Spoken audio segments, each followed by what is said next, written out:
I love the story of a conversation at an English country house at a dinner party, where the hostess started up the question of death and asked the various guests what they thought was going to happen to them when they die. And some thought about reincarnation, and others thought about various kinds of different planes of being, and others thought they were going to be annihilated. But none of the guests had answered except Sir Roderick, who was a kind of a military type, but a very devout pillar of the Church of England. He was the church warden, chief of the vestry in the local country parish. And the lady said, "Sir Roderick, you haven't said a word. What do you think is going to happen to you when you die?" "Oh," he said, "I am perfectly certain that I shall go to heaven and enjoy everlasting bliss, but I wish you wouldn't indulge in such a depressing conversation."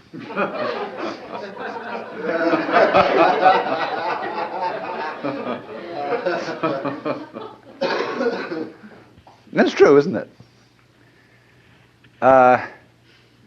Death in the Western world is a real problem. We hush it up. We pretend it hasn't happened. Our morticians, who are very smart commercial operators, know exactly what's expected of them. And they make death just awful by pretending it doesn't happen. See what happens. You go to a hospital and you're at the end. You've got terminal cancer. And all your friends come around and they wear false smiles and they say, "Cheer up, you'll be all right. In a few days from now, you'll be back home and we'll go out for a picnic again." The doctors have their bedside man. You see, a doctor is absolutely helpless with a terminal case because a doctor's, by social definition, a healer. And he's not allowed to help you die.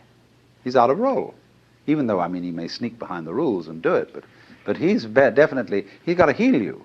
So he's going to keep you indefinitely on the end of tubes and all kinds of things, while there's a certain grave demeanor to all this, and all the nurses are so pleasant and so totally distant because they know this is death.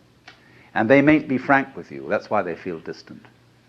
It's not that they're not concerned. It's not that they're heartless people, but that they just don't know how to be frank, like lots of people when they meet a drunk. They don't know what to do with a drunk because he's not behaving right. And so when you're dying, you're not behaving right. You're supposed to live. See, so we don't know what to do with a dying person. We don't get around that person and say, listen, man, I've got the news for you. You're going to die. And this is going to be great. Look, no more responsibilities. Don't have to pay those bills anymore. Don't have to worry about anything. You're going to just die. And let's go out with a bang.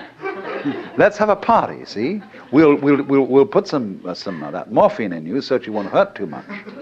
But we're going to prop you up in bed, and we're going to bring all our friends around, and we're going to have champagne, and you're going to die at the end of it, see?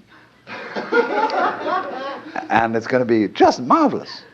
Just like being born, see? When we had birth problems, see, all women used to think that birth had to be painful. It was good for them. It was one of the things you had to suffer because you'd been screwing around with people, and therefore you had to have a child, and it's got to hurt.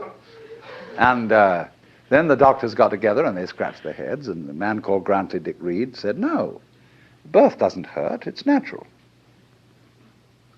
All we've got to do is to talk these women into the idea that it doesn't hurt, that all these so-called pains are just tensions, and that birth is great. It's not a disease. It's not really something you ought to go to hospital for, because you associate hospitals with diseases and sickness. Birth isn't sickness. All right, now let's do some new thinking. What about death? Is death sickness? Or is it a healthy, natural event like being born? Of course it is. So, I mean, a little change in social attitude about this will fortify everybody else. I mean, if I'm alone and all my relatives are going, and kind of pretending to me, it's going to be hard for me. I've got to challenge the whole bunch of them and get my dander up and say, listen, damn you, I don't want all this thing around here. You've got to take a different attitude about my death. Well, that's hard. But if everybody helps me, and we do, we're all one body, if they all come around and say, congratulations, you're going to die. Liberation. Liberation now, you see. Because just before you die, I mean, look, I know very well a skillful priest handling a person dying can do this for them. But he has to talk very, very, very straight. And he has to say, listen, these doctors, don't you pay any attention to them. They're trying to amuse you and deceive you. You're going to die. This isn't terrible. But it's just going to be the end of you as a system of memories. And so you've got a great chance right now, before it happens, to let go of everything. Because you know it's going to go, and it is going to help you. It's going to help you let go of everything. So if you have any possessions left, give them away. Give everything away. And if you have anything to say that is you felt that you ought to say before you die, and that you're kind of hanging on to and it's bothering you, say it. I mean, I don't mean necessarily a last confession, but say it said that Adlai Stevenson, shortly before he died, said that he had been making a monkey of himself because he didn't agree with the government's policy about something or other. You know, he had to get that off his chest because he had a little thought in the back of his mind that things were catching up with him, you see? So the moment comes when this thing called death has to be taken completely, not as some ghastly accident, something that all the friends are going to stay away because you're awful. I mean, sometimes people, when they die, are in a very unpleasant physical condition. They don't smell good, they don't look good, and so on. But an enormous amount can be done with scientific methods to make things reasonably tidy from a purely sensory point of view. But the main thing is the attitude that death is as positive as birth and should be a matter for rejoicing, because death is the symbol of the liberation. There is a wonderful saying that Ananda Kumaraswamy used to quote.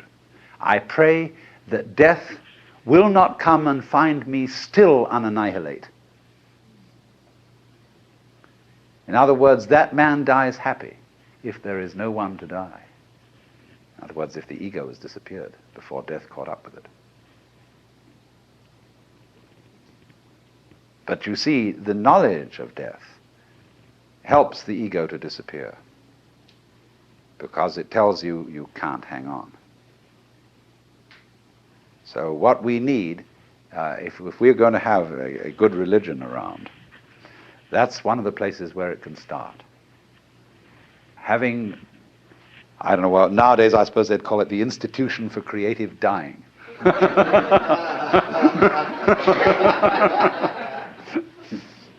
But something like that. And you can have